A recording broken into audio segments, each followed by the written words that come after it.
I'm Sarah Wilson and you're listening to the Roots and All podcast. I'm here to help you get growing. Join me as I explore everything plant related both indoors and out and provide the information you need to create your perfect green environment. Hello and welcome to this week's episode of the podcast. For this episode, I'm speaking to Damien Newman of Thrive Charity, and Thrive do pioneering work in the field of social horticultural therapy. It's a new field and they really are at the cutting edge of research and promoting it as a therapy and a career choice. And I actually attended one of their training courses not that long ago and it was brilliant. And I was blown away by Damien and the knowledge that he has not only in this field, but seemingly across a really broad spectrum of topics. So I was really, really pleased to get the chance to speak to him. So I hope you enjoy it. Thanks for listening.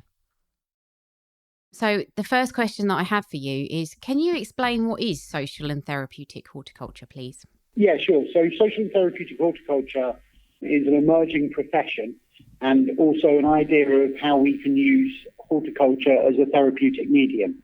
So there are all sorts of different ways in which we can think about the use of plants and gardens and gardening as being good for health and well-being.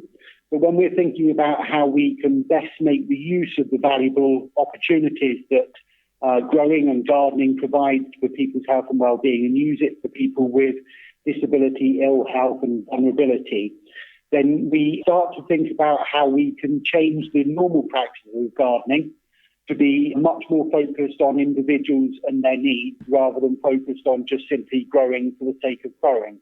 So there is a definition associated with therapeutic horticulture, which is that it's the participation of vulnerable people in gardening in a group situation, and it's distinct from domestic gardening by the way it's formalised.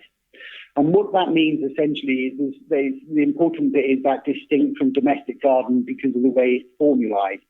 And what that means is essentially that all of our thoughts and all of our considerations of how we garden and how we go about growing is focused on how it's good for people, not necessarily focused on how it's good for plants.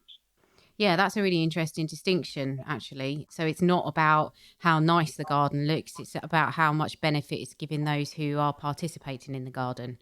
Yes, absolutely. So it sort of turns the ideas of horticulture or gardening on its head a little bit. So as an example of that, we value the principles of horticulture, the science behind how we can make sure that things grow well, but we don't necessarily follow the practices of horticulture. Mm-hmm. So if we were to think about how we go about growing cut flowers in a bed, for example, if we were to follow sort of standard horticultural practice, then we would plant things equidistantly apart from each other in rows and straight lines. We would probably plant them in a way that all of one cultivar was in one area and all of one cultivar in another. And that would certainly get the highest yield. That would get you the most flowers for cutting. But what that takes away from is the opportunity for people to engage in the act of being creative, making choice for themselves in terms of what to grow and how to grow it. So we might do all sorts of similar things to what they do in more traditional gardens and more traditional practices of horticulture, but we're thinking about the benefits of the occupation and activities and how that's good for people as we do it. Okay. And how long has it been established as a therapy?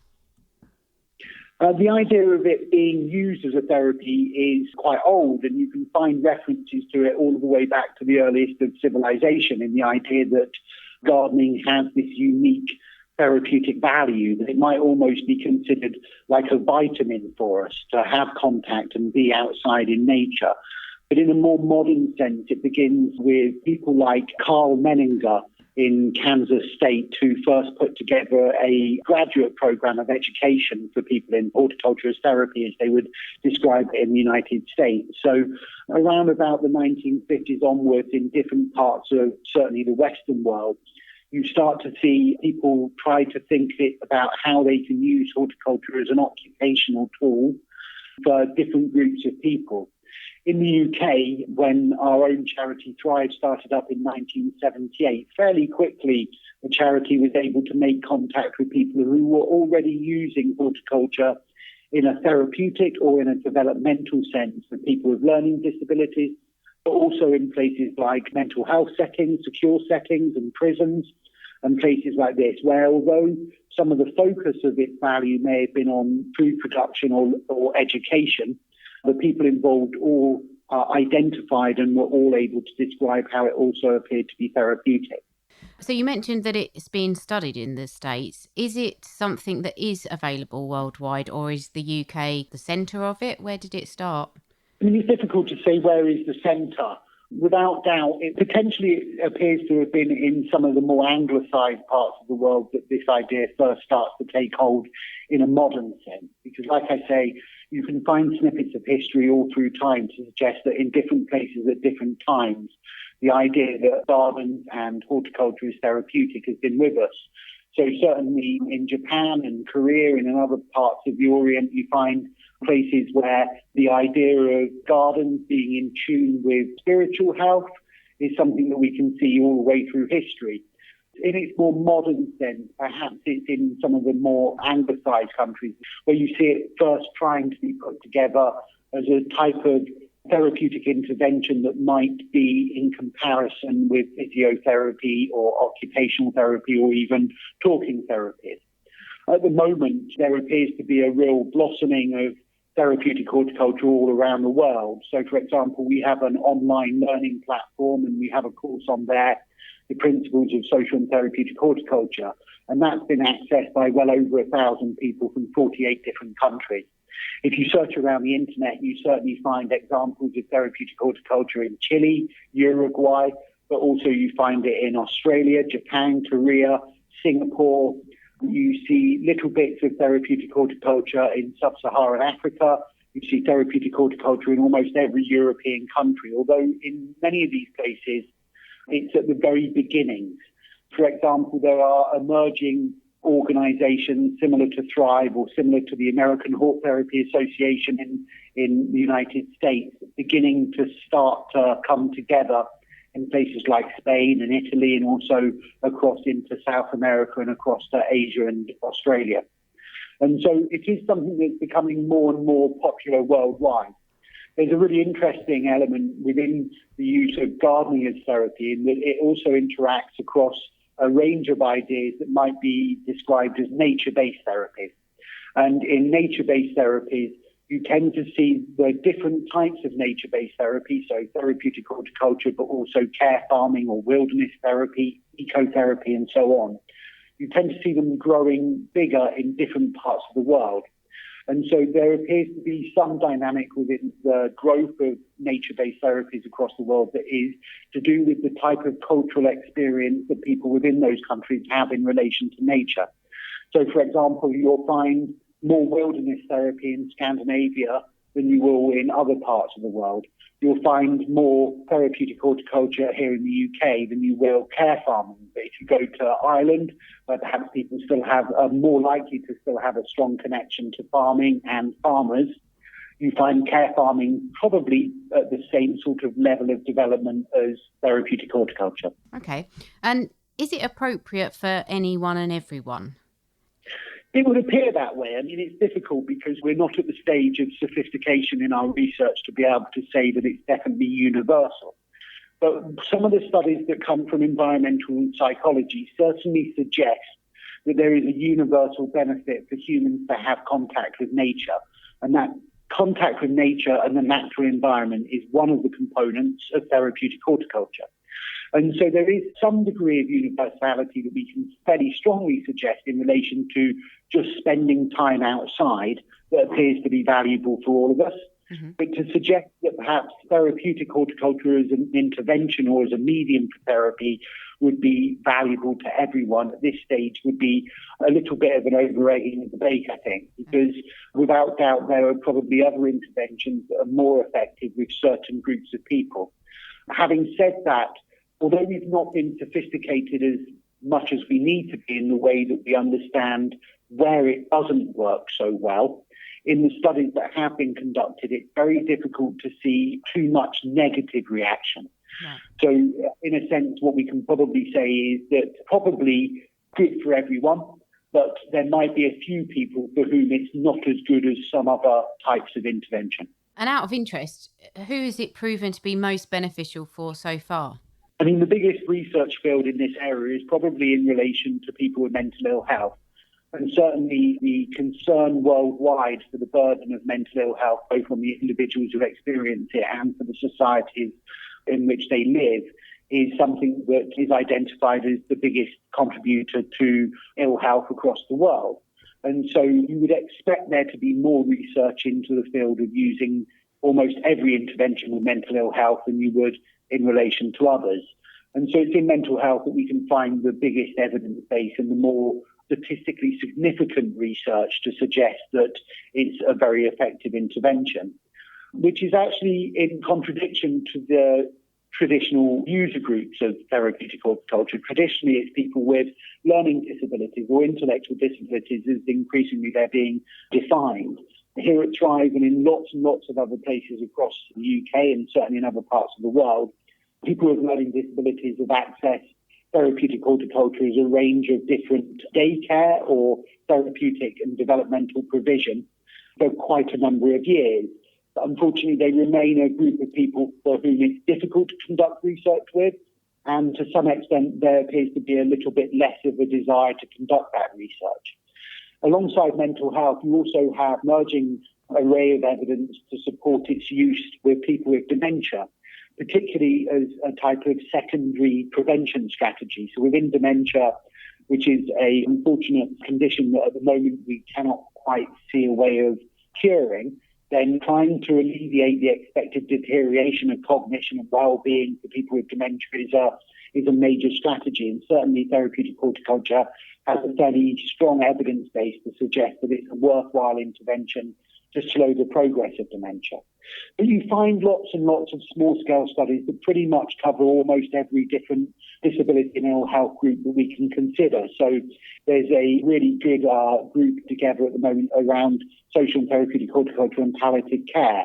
And it appears to be a really valuable complementary therapy within those sorts of settings, because obviously in life-limiting conditions, there are all sorts of other treatments that are being used. But certainly horticulture as therapy can play a really good role and appears to be producing good evidence in the way that it can provide all sorts of alleviation of symptom or improvements in well-being. So mental health definitely is the main field you find it in. You see increasing amounts in fields like dementia, but there's little small-scale studies across almost every disability group. And I think probably with the listeners to the podcast, you might be a little bit preaching to the converted. If anybody did have their doubts about how beneficial this is, where could they go and find that kind of evidence? Or what's the most conclusive evidence so far that's been produced to support the beneficial effects of STH? Not necessarily specific to STH, but for people who are sceptic about the whole idea that getting outside in gardens and other nature spaces and engaging in those spaces in different types of activity and exercise and wondering whether that really could possibly be as simple as that and as easy as that, I'd recommend people have a look at the King's Fund Gardens and Health Report, which was published in 2016. And I'd recommend them also to have a read of the blog put together by the author of that report, because he himself describes himself as very sceptical until he started to take a look at the evidence. Again, one of the difficulties within this field has been to produce sorts of evidence that until very recently was demanded by the medical profession.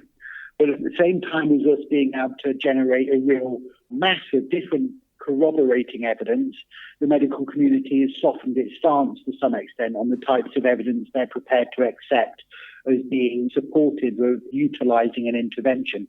So we see this with the advent of social prescription, for example, where essentially there's not necessarily the same quality of randomized controlled trial that you might find with pharmaceutical interventions, but what there is huge amounts of real-world data that all suggest and all point in the same direction, which is that essentially it could be potentially as, if not more effective than many pharmaceutical interventions. Mm-hmm. But without doubt, the King's Fund report, Gardens and Health, is in 2016, is probably the single document to start that journey in.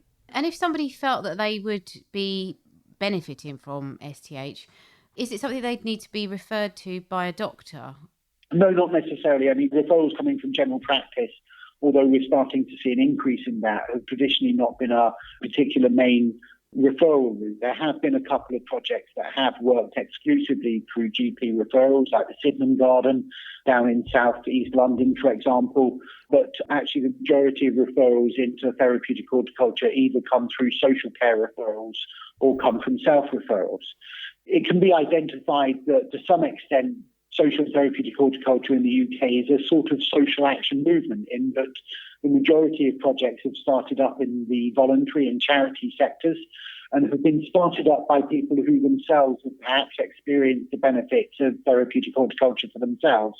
Essentially, everyday folk who love their gardens, getting outside and gardening and noticing how it's good for them and how perhaps it's helped them through a difficult time in life. And then many people put that together with perhaps the experience of disability. Perhaps they have a mother with dementia, or perhaps they have a nephew with autism. And they think to themselves, wouldn't it be great for people with autism to access a garden? And before you know it, with lots of determination, people start projects. And the majority of SDH projects have started this way. And so it's very possible in the UK to find projects that you can self-refer into. A good proportion of projects accept self-referrals, or if not, have a part of their project or a program within their project that's open to self-referral. And then the other main referral route, like I mentioned, is through social services referrals. And I suspect this is a how long's a piece of string question, really, but what might a typical session involve? How might that play out? There's a real variety in the way in which people provide sessions of therapeutic horticulture, and it's one of the areas that we've got to get better in, because there must be demonstrable ways in which we can practice. So at the moment in our evidence base, what most people have been focusing on is demonstrating that it does work in some way. What we've got to get better at doing is demonstrating how it works. But on average, I would say, coming from my experience of contact with hundreds of SDH professionals across my 10 years at Thrive, I would say that generally speaking, sessions tend to be between sort of an hour and anything up to 5 hours in length. Most sessions begin in a very social way, and I've mentioned the natural environment as being one of the key components, and alongside the natural environment, you have a social environment that's also as important as the natural environment. And so people tend to come together, as gardeners always will, with a cup of tea or a hot drink in the morning. And maybe around about 10:30, something like that, they go out into the garden, where they might garden for 45 minutes to an hour, depending on the weather.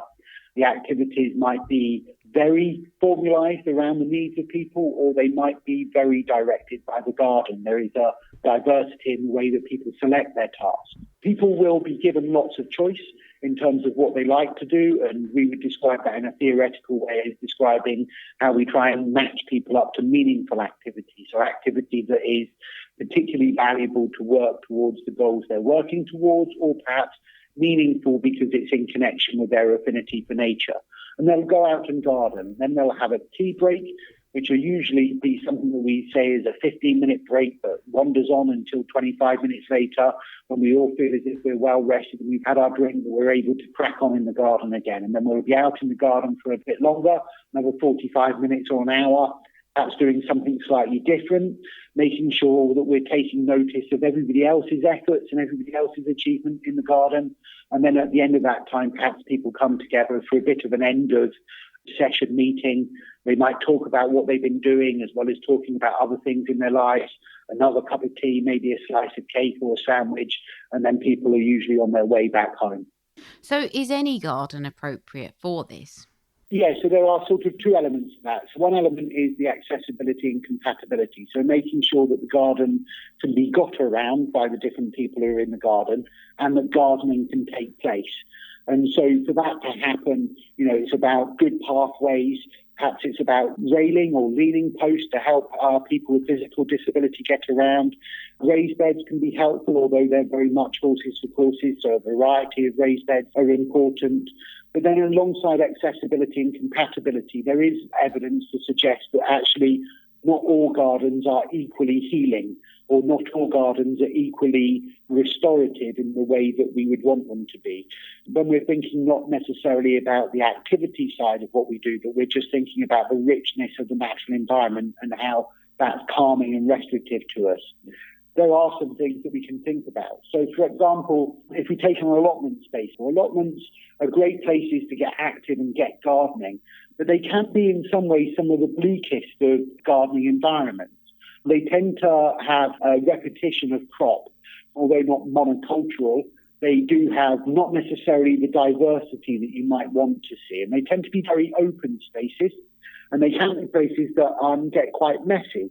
One of the advice we always give to people on allotment is to think about how you can wrap the allotment up with some screening, which one gives you a little bit of privacy and a little bit of freedom within your own space, but also introduces a greater variety of different plants to appreciate, to be softly fascinated by, and so on. Mm-hmm. And so to approach it from two angles when we're thinking about developing gardens for therapeutic horticulture. One is from the angle that explores the accessibility and compatibility for people, and the other is to consider whether it's a good quality green space that is likely to restore and calm us.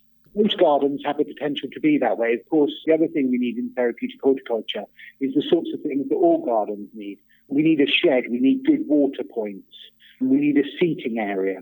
There's a design concept that looks at the idea of garden rooms, so looking at different spaces within one garden as having different purposes. And that's one design angle amongst others that can be useful to consider to make a garden suitable for therapeutic horticulture. I think there's a lot to it. I think, as you say, I suppose a variety of environments or micro environments within a garden is for everyone good to keep the interest levels up. So many of the listeners to the podcast are actually gardeners who, as you say, may well have seen the beneficial effects of horticulture. So if they were thinking of getting involved in it and perhaps embarking on a career as a practitioner, where would they go to get training? At the moment in the UK, there are not too many options. We find that there are a few online courses, but they tend to be being delivered by fairly generic sort of providers of online learning. And I've never really got to the bottom of what the curriculum on those courses is. Thrive have been involved in providing education in this for 40 years, and it's my role within Thrive to oversee sort of education and training. And so Thrive is a fairly good place to start. We have a range of different 1-day and 2-day courses that are very well appreciated, and we have really good satisfaction levels from those courses, and they begin to open people's ideas into how to perhaps rethink how gardening can be used in a slightly different way to maximise its benefits for different disability and user groups. We do have an online area of our learning as well. There is also a professional development diploma in social and therapeutic horticulture at Coventry University, and that can be accessed by people in the UK. And we're starting to see a couple of other university courses that might encompass elements of therapeutic horticulture. So I forget exactly which university in London it is, but it might be the University College London, I forget exactly, but they have a course in nature and arts as therapy, or nature and arts in society for therapy, something along those lines. So you're starting to see some smaller courses produced in the UK. There is also a graduate program at Kansas State University in the US that can be accessed completely online, and that provides an opportunity for people in the UK as well. But we hope to develop more learning opportunities as we formulate as a profession a little bit more. And so at the moment, it's difficult to say exactly where to start. To some extent, I would suggest that it's sensible for people, if they do want to get involved in therapeutic horticulture, to go along to a project and see if you can get involved in volunteering. Because sometimes actually the reality of working in a garden, much as it sounds like such a lovely thing to do, and there is huge amounts of value and huge amounts of rewards to be had, it can also be quite tough work.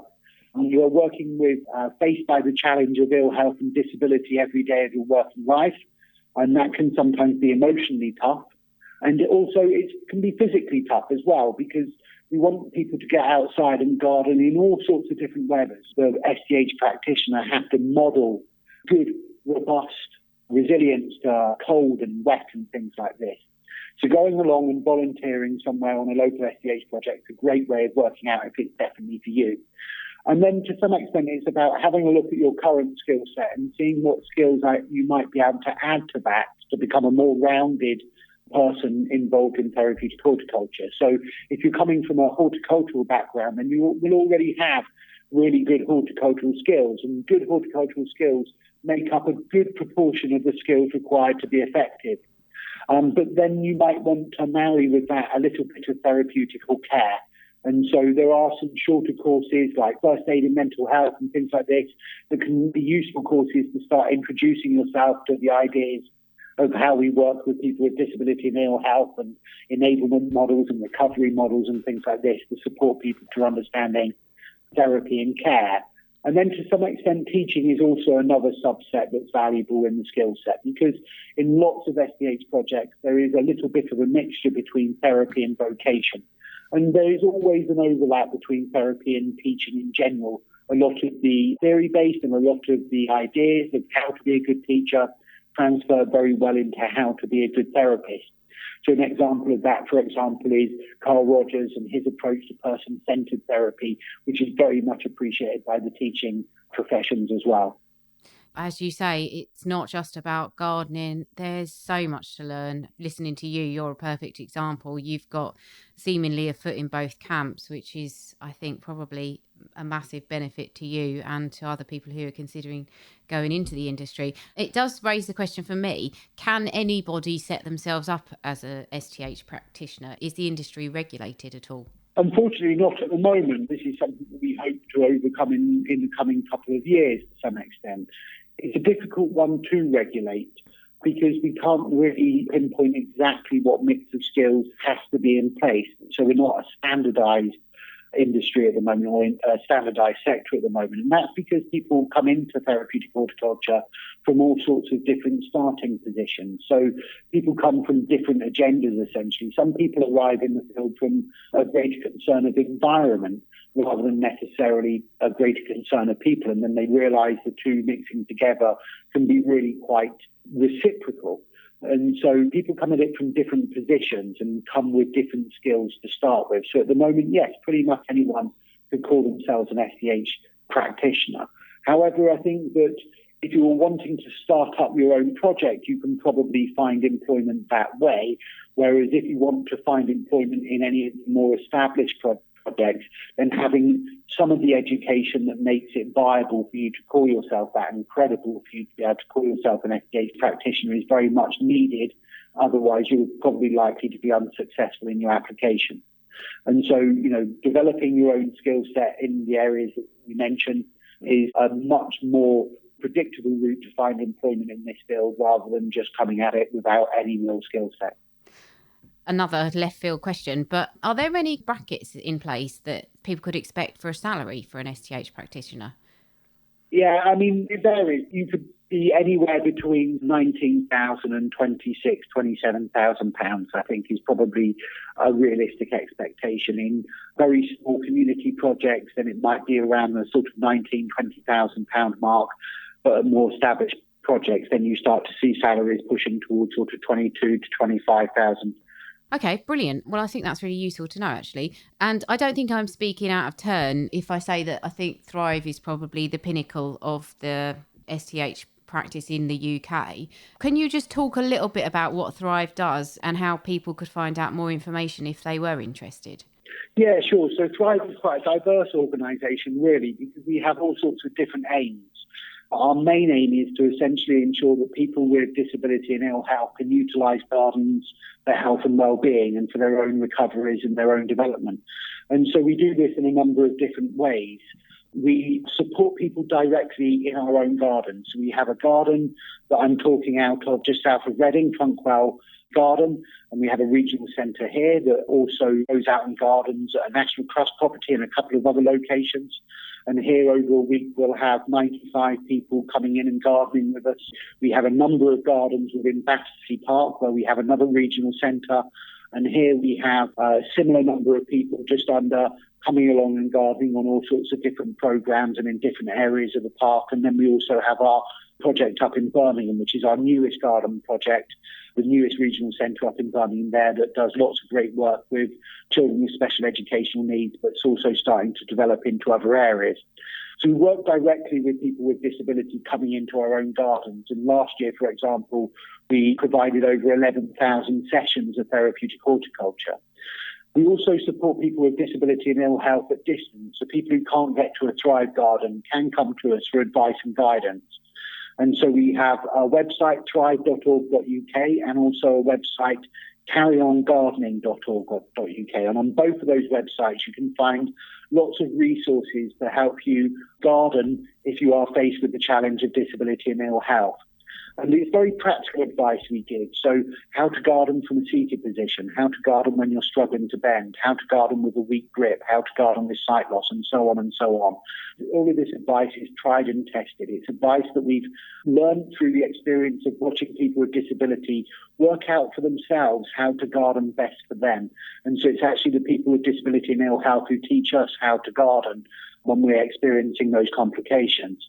And so Carry On Gardening, but also the thrive.org.uk site has really good resources that are freely available and downloadable. People can essentially give us a call anytime they like. We're always very happy to give advice and guidance. As a charity who wants to promote using horticulture for health and well-being, we'll happily give people our time and advice and guidance.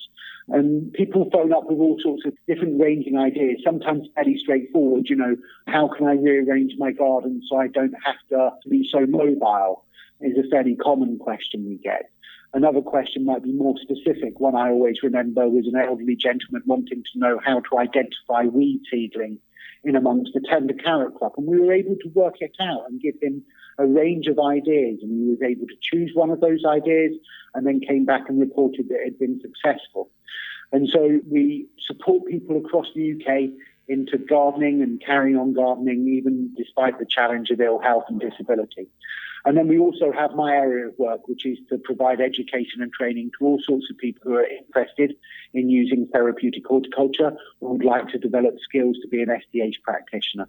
And they're sort of the three main areas of work that we do within Thrive, working directly with people with disability and ill health, supporting people with disability and ill health to carry on gardening at home, or even just using a balcony or a windowsill, or perhaps coming along and learning how to be an SDH practitioner.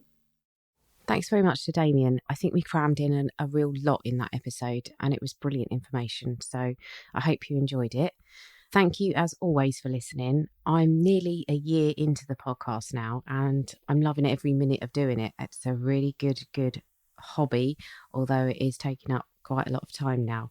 So I really want to thank everyone who shares stuff on social media, who sends me lovely comments, who supports me on Patreon.